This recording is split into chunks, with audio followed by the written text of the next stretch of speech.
Henry VIII's pride and joy, the Mary Rose. Henry ordered her construction in 1509, the first year of his reign, an artist's impression of the ship in her prime. She was of a design typical of the medieval period, with high bow and stern castles. This painting is one of the earliest records of her sinking. Henry was reviewing his fleet and army at Setsey Castle in 1545, when the French fleet attacked. The Mary Rose fired a broadside and promptly sank. The masts of the sunken ship are shown with men clinging to them. The painting gave a clue to her position. She was lost for 400 years.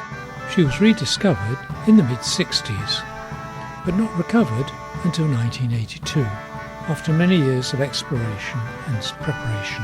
The Victorian Spithead Fort is shown on the top right picture, and here is a view of the fort looking towards the site where she was raised, taken from Setsey Castle. The Mary Rose was taken to a dry dock in Portsmouth dockyard, next to HMS Victory. She was sprayed with water and preservatives for about 30 years to rinse out all the salt. The Mary Rose is now housed in a modern purpose-built building shown here. When viewing the ship, you walk down a passageway with windows on one side revealing the ship's timbers. On the other side, the recovered artefacts are displayed. The lighting is very low, which makes photography with a W3 very challenging, as no flash is allowed. The ship is now drying out, a process which will continue until 2017, when the awful air conditioning pipes should be removed. It's like looking at a cutaway model of a ship, as only the starboard side survived. She was 32 metres long, and one of the first ships to be designed to carry heavy guns, 71 in all. The white deposits on the timbers is the preservative polyethylene glycol, a waxy material.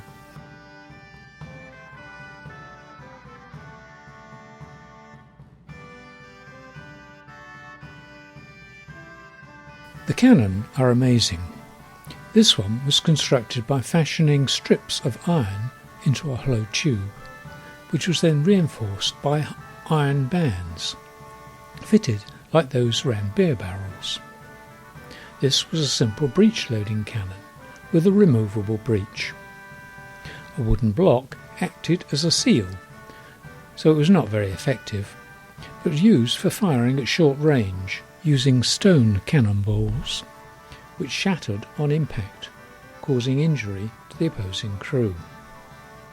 The bronze cannon survived in excellent condition, and the inscriptions are still readable.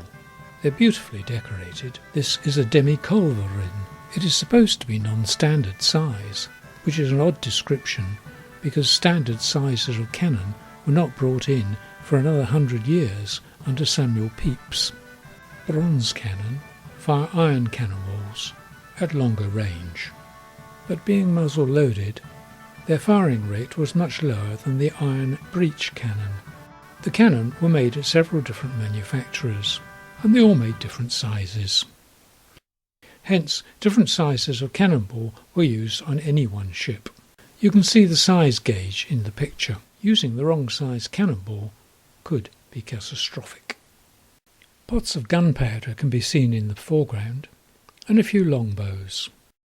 About 180 longbows were discovered, many in their original boxes. Bowmen could be identified from their massive muscle anchorages on their skeletons. Photographing the smaller exhibits in display cabinets was very difficult because of stray reflections. But there's an amazing amount to see. Everything from the ship's equipment, ropes, blocks, etc., to items of everyday life on board the ship. It's a time capsule of Tudor life. The officers lived in style, with their own cabin and trunks full of personal possessions, including pewter plates and flagons. This is how the galley stove was found, and a reconstruction of what it would have looked like.